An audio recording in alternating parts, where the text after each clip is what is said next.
چطورید بچه؟ خوش اومدید به یه ویدیو دیگه از چنل من. بچه تو این ویدیو اگر یا ببینی ویدیو تمامه، بذار آقا خودمون راحت کنیم. آبی ای بابا فارسی هم هست، اشکال نداره، مشکلی نی.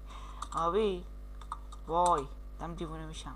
مساویه با دایی، اگر درست بشه باشم داییم. بزن بریم سراغ این ویدیو. ببین آبی، اما بالام راستی شیدر دارم. ای وای وای وای وای سر ما سریع باید بیارم پایین. من بالا شیدر دارم، من بالا اینجا شیدری دارم. آقا ما نباید آب ببینیم، فعلا چوب میکنیم.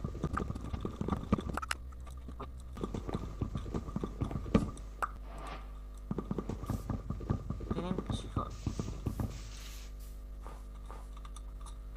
آقا بالا رو دیگه حساب نکنید دیگه شما اینا. یه چیزیه فکر کنم آب. ببین توف تو اون ذات کثیف فکر کنم.